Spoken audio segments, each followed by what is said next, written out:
Welcome to part 2 of our Leeds United versus AFC Bournemouth match build-up. We're at the Queen's Park Hotel, the home of AFC Bournemouth supporters on a match day. Tom is here. How are you? I'm very well, mate. Yourself? Good. We've spoken, of course, about Leeds' relative hoodoo over us, and we're trying to battle the side, trying to battle the Elland Road atmosphere. But look, given our start to the season, we should surely be a little bit buoyant about our chances this weekend, surely. Yeah, we should do, mate. I think it's one of them, isn't it? It's that Elland Road factor, it's the Leeds factor.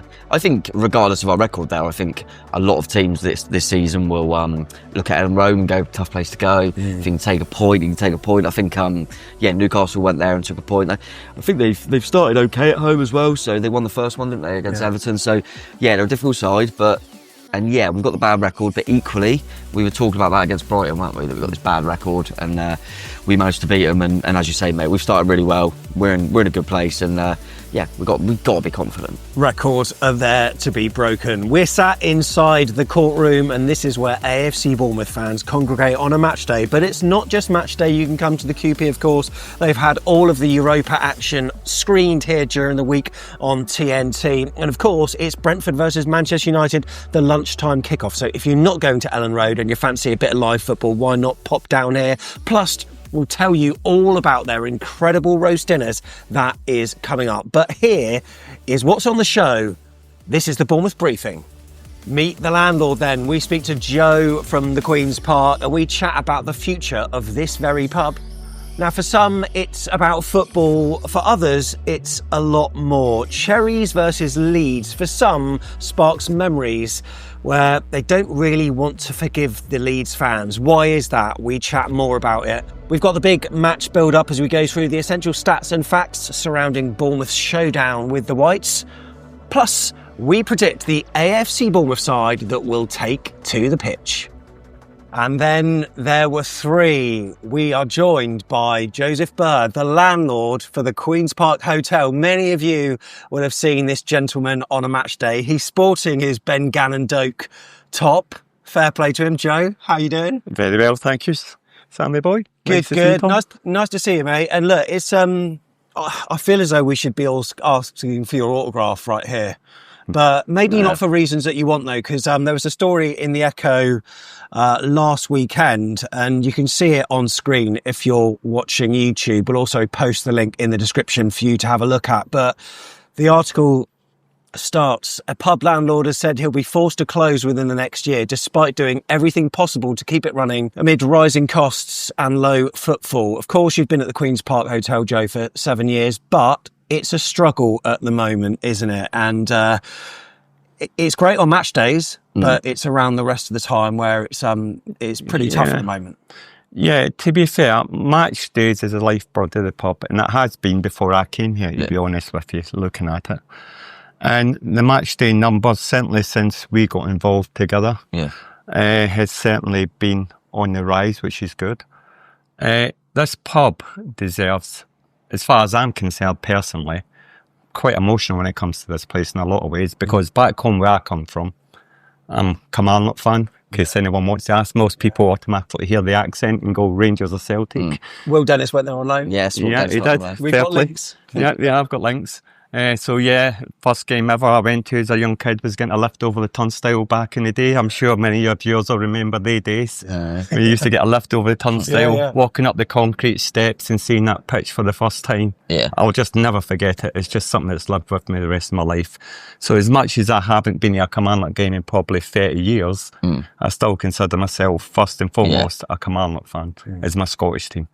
When it comes to obviously England, I've been down here nearly 30 odd years now, never really had an English team, enjoyed the freedom, if you want, of watching different teams and having opinions on them, being a footballer myself in my youth. And obviously then got connected with the pub and the Bournemouth fans, and it's been amazing. And you've seen a couple of Bournemouth games this season so far. You've met superstars like Julian Araujo and others. They are basically your adopted side now, aren't they? Oh, 100%. I mean, no matter where I go, my phone's on. If I'm not here, Bournemouth are playing. If I get the opportunity, I'm watching it every chance I get. It's not so easy for me to get to games because of staffing and things like that. Because the pub goes from not very busy, to be honest with you, during the week on a football day to instantly having 400 or 500 people here. And you've got issues like staffing. You've got security, you know what I mean? You've got cooking. So sometimes, as happened last season, very regrettably, I've had to shut the kitchen because staff members has let us down, and we've deemed it more important to serve the customers, which I think we've actually don't hear any complaints about people really talking about time for waiting for pints and things like that. A big part of the problem, if it is a slight coup in a match day, and I will say this because you can help me out here, obviously a couple of ways, but if you get here a bit early, because what tends to happen is we get a bottleneck about an hour and a half before kick-off, where everyone sort of arrives at the same sort of time, or about 60% of them. So if you are getting a queue for any reason, you have got to wait 5 minutes for a drink, just bear with us. It's only because of this bottleneck. But obviously we've done things to try and bring fans in earlier and capitalise. And I will be honest with you, capitalise on the Bournemouth support. And by that, I don't mean taking the mickey out of them, because your prices are probably amongst the cheapest you'll find anywhere in Boscombe. It's £4 a pint, I think. Especially on a match day. So when it comes to value for money, I don't think, and I always have said, the one thing we've always wanted to do, because there's two sides to this area. You've got Boscombe, which is more deprived, has more social problems, shall we say. And then we've got the right-hand side where the stadium is and the bigger houses over there. So being a football pub is fantastic. I love it. I'm a football person, always have been all my life. However, it does have its slight downfall. And we were talking before about fixture changes and things. Now we're in the Premier League. Suddenly you get changed to an early kickoff, and there's a Friday night one coming up. And that hurts this place as well, doesn't it? Because there's over 200 live games now in the Premier League, so getting moved all the time, which hurts you as well, doesn't it? Oh, absolutely, massively. I mean, the net loss for the 5 fixtures have been moved already from Saturdays to either Mondays or Sundays. Or Friday night, like the ones that are coming up, will probably generate somewhere in the region of a net loss just in the 5 games on average. Let's be conservative here. I'd probably saving about £10,000 to £12,000 over the 5 games. Would be compared to a normal Saturday fixture list. And it is a nightmare in other ways that you might not think of. I'm very, very proud of the bar staff I've got here, because they all work in other places. And trying to get really good bar staff for 2 hours. Once a fortnight. And then that game's been moved from a Saturday to a Friday night when they've got their own jobs and their own things, and you need good quality bar staff here, which I'm very fortunate to have at the moment. So the one thing I would say, fans, and the fans are great with the bar staff here, is obviously showing their appreciation. They do work really hard. As for the pub itself closing, I understand my statements could cause some concerns, especially amongst the fans, and it's the last thing I want to happen. It really is. I love this place. You spent a lot of money in terms of trying to invest into it, haven't you? Yeah, but I've invested, it's fair to say, everything into it without giving you a job story, everything else. Cashed in my last pension last year, where we changed to a limited company. But we had to do that because we got hit with the energy crisis that many businesses did. And at that time, we had 2.5 years paying energy bills about $2,500 a month, which was crazy. They were on long-term contracts because of when your contract finished, when it started, was right during that crisis. So most people are aware of that. Most people went through it. Most businesses went through it. And so I had to change to a limited company last year, which thank God I did, because we'd probably be closed already if I hadn't, because the savings been me then being able to change supplier was somewhere in the region of about £1,200 a month, which is on a business last year. And last year from April to this April was our first year running costs with the new electricity when we changed to a limited company and everything else. And we made a small loss. But when I say a small loss, I personally take nothing out the QP whatsoever. And I have one staff member at the moment, obviously, who's Rachel, who's full-time, who generally gets 40 hours a week is what she's obviously paid for. But in truth, she's probably working 60, 70 hours a week. You know what I mean? We've had to get rid of cleaners, so we have to do all the cleaning on ourselves in the whole pub on a daily basis. Lee, who is Ken's dad, Ken is big reason why I was here, and unfortunately isn't with us. But a big shout out to Ken, fantastic bloke.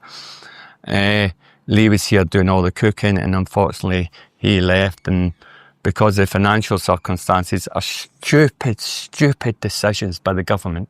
Yeah. And I mean, it's just a litany of stupid decisions, straight from increasing the hourly rate. It doesn't work when our government's going to understand this. We have had now 4 or 5 increases in the last 6 years. Wow. Every one of them being £1 at a time, roughly, or just over £1 on the basic hourly rate. But if you ask people now, after 4 or 5 years of having pay increases, are you better off? The answer is no, we're not better. But that doesn't make sense. Because you're getting an extra £1 an hour, 40 hour a week, you're 160 quid better off. Well, no, you're not, because obviously what the government then tallied that up with, and I understand they've got to get money back. And given with the news headlines lately, we know where an awful lot of that money is going. You know what I mean? Which is disgusting when their own people are struggling for food, heat and everything else. And it's these people that are really getting forgotten about at the moment. You know what I mean? So what we've tried to do here is keep everything as cheap as possible.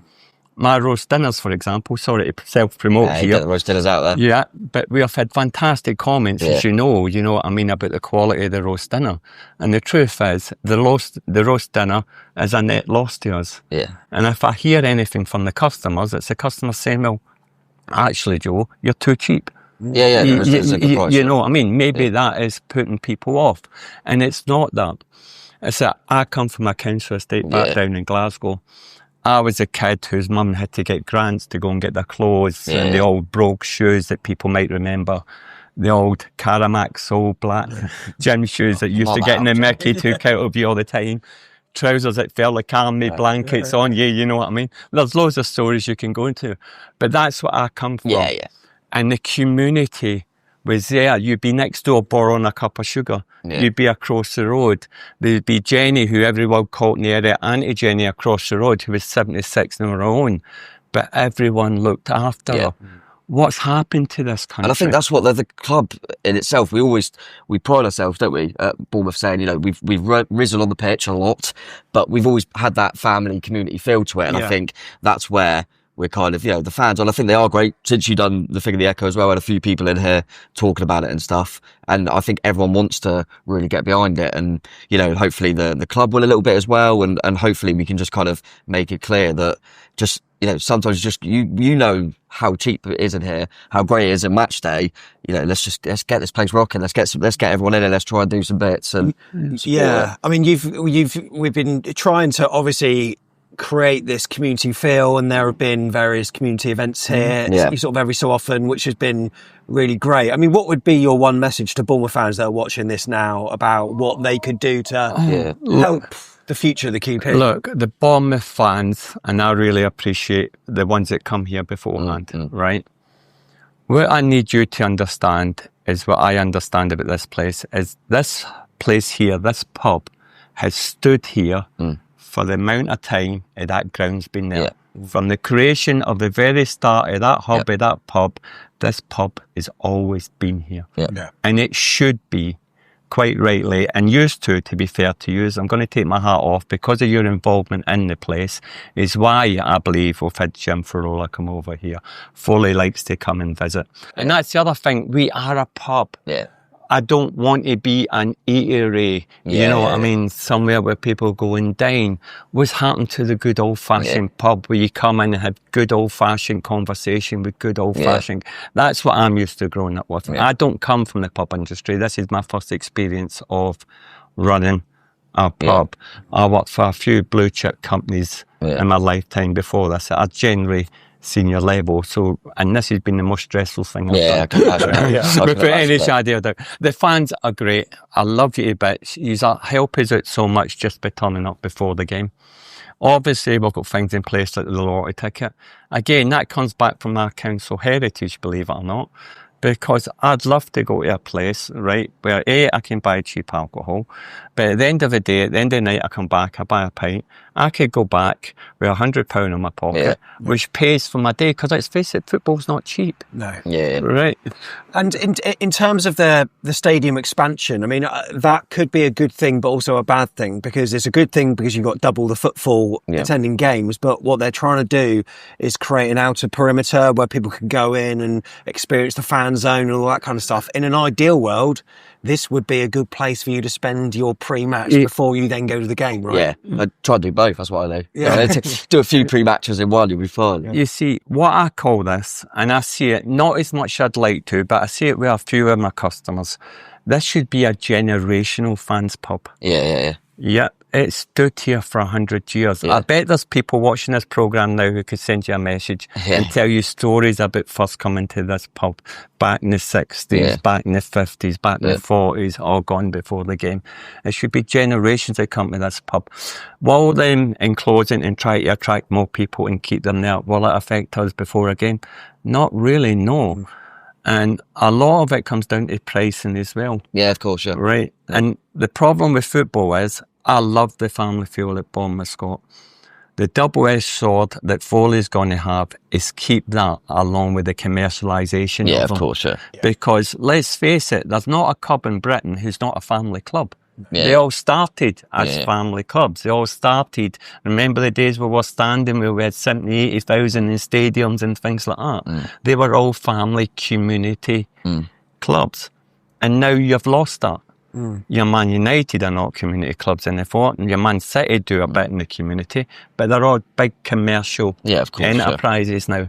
And I hope Bournemouth never lost that family feel, because I think that's why I fell in love with Bournemouth so much, and the football, obviously, in the club. Yeah. In terms of that, if you're a fan watching and you've got any ideas and you can help out in any way, I mean, I'm just, thinking off the top of my head here. If you're a painter or a decorator, or you're someone that can lend your expertise or a hand, why not get in touch with us? We'll pop a link down below, because it is a community drive, isn't it, to keep this pub going? And that is also just with this place as well. We've helped to refurbish this room at the expense of yourself, and we've had some people that have helped, donate some bits and bobs around, but we want the whole pub to be, a shrine to AFC Bournemouth, don't we? And a place where Bournemouth fans can feel at home. Yeah. And there's TNT Sports now, Joe. Yeah, of course. TNT early game. And again, bear in mind, it's TNT Sports on the back of us making a loss last year. Now, TNT Sports is a $5,000 commitment. Yeah. We can't afford Sky TV, I'm afraid, because the prices are astronomical. Who wants to watch the Championship at lunchtime when you watch it? Exactly. Yeah. We've got the Champions League games. Yeah, exactly. We had Sky, we had BT Sport as it was then when we first came here. And we had to literally, because it was costing too much, knock it in the head. And that was devastating. Because my idea when I first came into the pub was football. Love it. It's part of the stadium. Get really involved. You know what I mean? Get football on the TVs. Yeah.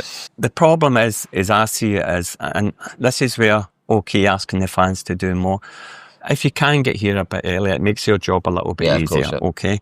As for the stadium expansion, it'll only make us busier because of the value in that. So that's not a negative for us whatsoever, to be fair. I hope you see this as your home pub now. I know you two have went a long way to making sure that in the history of this place is actually part and parcel, as I'm concerned, with the ground. I am trying to find out, actually, if any of the original owners that here at Borders were actually connected with the club, to see if I could find that sort of connection. That'd be interesting to find out. So if anyone knows, that would be a bit of information. Look, you don't live here. You don't live in the local area. You don't want to be driving somewhere and drinking. We do alcohol free now, by the way, Guinness especially. Guinness but you don't want to be driving somewhere if you're drinking. We fully understand that, and we don't ask you to go out with your way. However, if you do want a really cheap lunch, certainly if you subscribe to Back of the Net, because it's under cost price for yours, okay? It's a nice place to come and have lunch. I have no frills, it's table service, you know what I mean? But everything is fresh and homemade. So if you do want a Sunday lunch, you fancy popping you and your missus out, we've got a nice garden at the side there, which I put in. That was obviously not here when I came here either. And it's very secure for your children. So your children go down there and use your facilities. But no, I love it. Just keep coming. We really appreciate you, would be my word for you. take advantage of the raffle ticket. Yeah, get on back up. Well, honestly, after we won, getting back here after, a great atmosphere. Talk about the game with everyone. It's brilliant. It's brilliant. It's fantastic, you know what I mean? So I'm not going to go out my way and ask you to do this or do that or things like that, because it's not me personally. No. And B, but what I do want to know is the recognition of this pub has been the home pub of Bournemouth, and I don't want Bournemouth to lose that, because it's stood for generations with their fathers, their granddads, their great-granddads, their great-great-granddads, through World War I, through World War II, through a pandemic, through energy crisis, through it has stood like everything else is through the time, through that test of time, and it'd be a shame for it to come to an end here. The place was closed when I took it over, which I don't think people remember, but it was actually closed for about 4 or 5 months before we actually took it over. And it deserved to be here. The people who have had generations drinking here, and I hope there's many more generations to come, to be fair. Definitely. Yeah, but anyway, the team are doing great. Yes, exactly. The feel food factor is fantastic. Yes, 100%. Yeah. We've got used lads here, you know what I mean? We've got the people who pop in. We've got visitors popping in now from the USA, which is obviously good for the club, exposure-wise. Yeah, it's fantastic. The government, not just us, but businesses, pubs, everyone knows. They've heard it on the news and everything else. They are making some crazy decisions. At the start of this year, our costs went up $8,000 from the 1st of April. Yeah. And that's just the extra business rate and hourly rates, you know what I mean? So, but as I said in the article, we'll keep fighting. We'll keep fighting, Keep fighting. And I don't mean literally fighting, because that's the other thing, is reputation. Because we're a football club, people see us as a football club, funny enough, and that doesn't come with the best perspectives. No. But if you come here, you'll find it completely the opposite. Come here and see the kids playing on the slide and laughing and screaming. You know what I mean? It's just, I think it's a fantastic place to be. It's not the Ritz. It's never going to be the Ritz. I'm as common as it comes, sorry, but I really am, you know what I mean? But it's a place that anyone can come, not be judged, sit down, have a pint, have a Coca-Cola, doesn't matter. Watch a bit of football, see some of the characters, because characters is what makes life, isn't it? Absolutely. Yeah, and people are missing out on that with pubs gone missing. Communities are missing out on pubs going, because we are the hubs for these people. Yeah.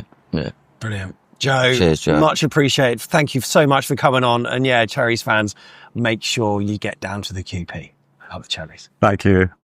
Right, on with the show then. Now, you'll have seen at the start, we put on the title segment why some Bournemouth fans cannot forgive Leeds United. Now, maybe some of you people don't know this, and Leeds fans might be watching thinking, what's this all about? Do you remember 1990? Well, look, chat to some Boscombe fans of a certain vintage and their face will probably screw up. Yes, apart from a couple of home wins against them, our form's been terrible, but this ain't about the football. This is something that happened quite a while ago, 35 years now, isn't it? And it was when Leeds got promoted in May 1990 and simultaneously sent Bournemouth down. But it wasn't just the football match people were talking about, because Leeds, I predict a riot. They caused a riot, didn't they? I was annoyed because I was going to use that. They did cause a little bit of a riot. And I think obviously it's been a long time now, but I remember, not long after and stuff, it was affecting kind of local shops and stuff were closing if we were playing Leeds. I remember the first time we played them again, it was a long time after. And shops and stuff were closing because they remember how bad it was. It was, not nice. It was a bank holiday weekend, wasn't it? Yeah. They were obviously all in buoyant mood after winning. I do always think, imagine if we'd beat them. Because that was a riot after they just got promoted. Yeah, what would have happened then? Yeah, but I think a lot of people, as you say, mate, it was a lot happened, so people have that in their minds a lot. If you're watching YouTube, you're seeing some footage of what happened. There were over 100 arrests that were made, 104 actually, according to a parliamentary record, and reported criminal damage was around £40,000 in immediate damage, although other sources put eventual damage at over £1 million. There were police officers hurt, including 12 seriously. And like Tom said, local businesses, property and bars, they were all damaged as well. It also meant there we couldn't play any bank holiday fixtures for quite a while. It was a long time since we were able to do that. They did apologise. Football has moved on, and I think Leeds fans of that ilk have also moved on / dissipated. But for some, it's still in the back of their heads, isn't it? So therefore, you'll see stickers in the toilets here about Leeds. You'll hear certain Bournemouth fans singing, "We all hate Leeds." Of course. I think any sort of, if it's not geographical, there's so many teams that dislike each other, and there's just a reason, and that's just the way it is, isn't it? Like you say, mate, I'm sure that there's plenty of Leeds fans that were there that are no longer here or no longer going, and like you say, the majority won't have been causing riots in Bournemouth, but it's just a little, it's one of them little things that just gives it a little bit more needle, don't it? We just don't really like them, and then they probably don't really like us either, and obviously there's loads of other bits since then, but it is a weird one when you go back and it was so long ago, but F them.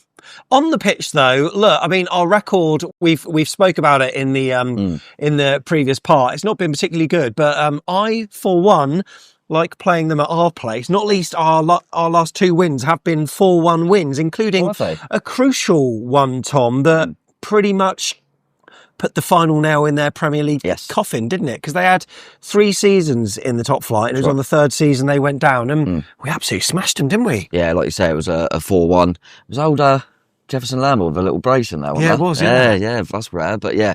And was that Semenyo's first goal? First Premier League goal? It might have been. I think it was his first ever Premier League goal, and he goes down and he's a bit emotional when he scores. I'm sure it was that one. Yeah. I think it's another little Leeds collection. I think it's like Jane Nantley that plays him in. Oh, wow. We ended up getting the Leeds. But we seem to have done, like you say, in recent times, really, really well at home. We've never done well away. No. That's the problem. That was actually Javi Gracia's final game in charge for the Whites. We've never won back-to-back league meetings with the Yorkshire club, so can this time be the one? Well, Leeds have won all 7 of their home games against the Cherries, scoring 18 goals in the process. It's the most they've actually faced on home soil, with a 100% win rate in their league history.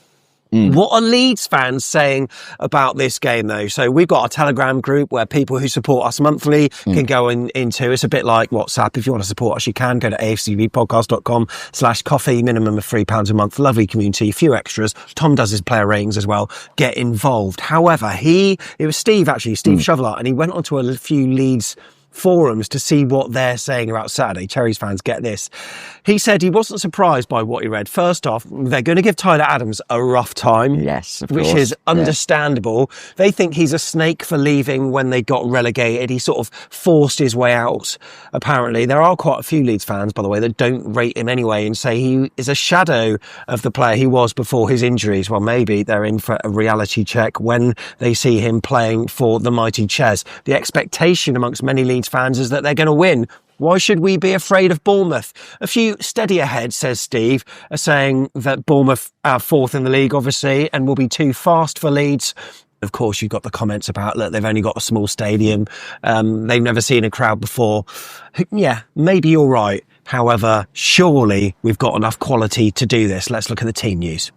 Right, apart from Enes Unal, Adam Smith and Lewis Cook. Could be back, I think. Lewis Cook might be around, will he? Yeah, potentially. They're not sure on him. I think they're just, like you say, because at the moment, obviously he's had a spell out, and obviously come back, and then I think he's a shoulder injury. He had a little bit of something in training, wasn't it? They just said it's not worth risking him. And I think at the moment with the squad we've got, then we kind of don't need to risk him. And obviously he's got a Leeds link as well. I think if it was just probably a weird one because it won't happen. I'd be very surprised because of Cookie's injuries.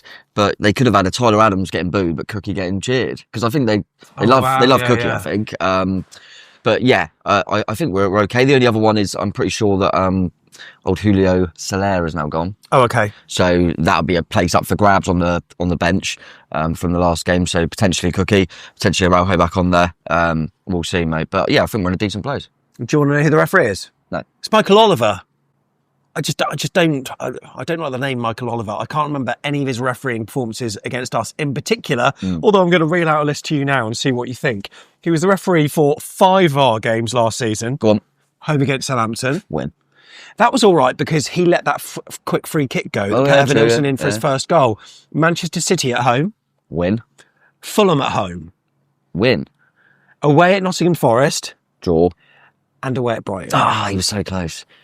That's not a bad record. Away though, at is it? Brighton, he gave him a pen. It was a pen. Yeah, no, it's not a bad record, yeah. Go on, Mickey, have a good one. Let's do teams then, come on. Right, so Tom, you've got Bournemouth in a 4-2-3-1. What are you doing this week? Any curveballs? Yeah, I'm going to throw a few in, actually. I'm going to throw a few in, because I just think, we've been pretty consistent with our team, haven't we? Just the odd little change here and there, and I think Irola said about kind of building them connection stuff for a few new players, but I think he might mix it up. Don't think we were quite on it in terms of our energy and stuff in the last one. So, yeah, obviously Petrovic starting goal. I think Jimenez will get another crack at right back. Diakite and Senesi centre-backs with Trofea left-back. Tyler Adams. Tyler definitely in the middle of the park. I'm going to bring Christie back in. Yeah. I think Christie's been coming on and showing a bit of energy, but it's not really worked. And I think we'll start him for this one, and we'll also start Kluivert in this one. Oh, okay. In front, in his like kind of number 10 role. Move Tav over to a wide position, leave Brooksy out and play Semenyo on the other side. And then Evan Nilsson up front. So there you go. There is Tom's team. What do you think about that team? Let us know. Tom, it's time for our predictions. We could have done them yesterday. We're going to do them today. It's only the match day tomorrow. So look, we've surely got a gauge of whether Bournemouth are going to be successful in this one at last. What are you thinking? Let us know in the comments. Tom, what are you thinking here? Well, I'm thinking that our record stinks. And when I say stinks, we've never got a point. But Antonio Irola hasn't played them. We had never, ever won at the Emirates. Irola won at the Emirates. We'd never beaten Man City. Irola went and beat Man City, right? So these little things, there's how many has he done now? You can list so many off. yeah. He's going to smash another one, isn't he? Leeds 1, Bournemouth 2. Come on. That was going to be my scoreline. Tyler Adams winner. No, not Tyler Adams will not score a goal. He won't do anything during the game that you'll remember, but then afterwards you'll think how good he was. Yeah, that's what he does. Go on. Leeds haven't been that potent in terms of their true. attacking, so whether they're going to score, I don't know. But then they are quite tight at the back as well. On the whole, 3-1. Okay, 3-1. We'll take it. There you go. That's mine. Tom says 2-1. We'll be reading yours. Look, safe travels if you're going up to Elland Road tomorrow. Hopefully we can be vociferous as you like. No idea what the pub is, so we'll see you somewhere, no doubt. If not, in the ground at half time, buy us a pint. Yeah. Maybe not. I don't know. Can't Oh, yeah, actually, I'm not driving. Oh, yeah. Oh, Buy us yeah, a pint. probably. Yeah. Other cheers. Good. Just Tyler Adams. I forgot about that, like a pub situation. Yeah. Yeah, that was the point.